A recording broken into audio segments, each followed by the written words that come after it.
Bienvenue sur Univers Gayindé, notre destination ultime pour nos sports préférés.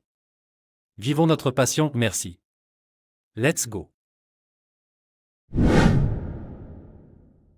Comme révélé jeudi par RMC Sport, Kylian Mbappé a décidé de quitter Paris cet été et en a fait l'annonce à son président Nasser Al-Khelaifi.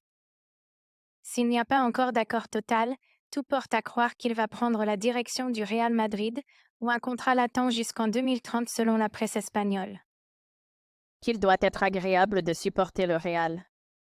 Alors qu'ils apprécient déjà chaque week-end les exploits d'un collectif 5 étoiles sublimé par le génie de Jude Bellingham, Vinicius Junior, Rodrigo ou Eduardo Camavinga.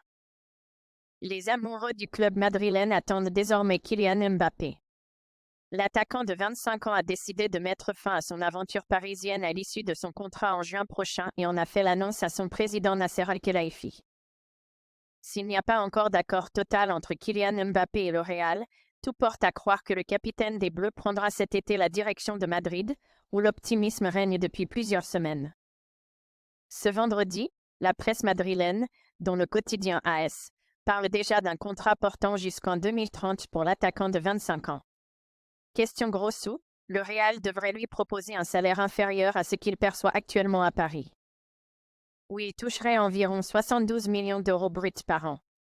Comme le rapporte AS, l'état-major merengue cherche la meilleure formule financière alors que le clan Mbappé souhaiterait au minimum un salaire de 50 millions d'euros bruts par an. Ce n'est pas signé, il y a des négociations qui doivent se faire en sachant qu'il va gagner 3 fois moins à Madrid en salaire que ce qu'il gagne au PSG, a exposé jeudi soir dans l'after-foot Frédéric Hermel, spécialiste du football espagnol pour RMC Sport, tout en précisant que ses droits à l'image exploseraient s'il venait à signer en faveur du Real. Il faudra ajouter à cela une prime à la signature dont le montant reste également à déterminer.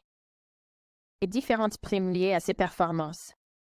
Gagner le Ballon d'Or ou décrocher le Soulier d'Or, récompense attribuée chaque saison aux meilleurs buteurs évoluant en Europe, pourrait par exemple lui permettre de toucher divers bonus financiers.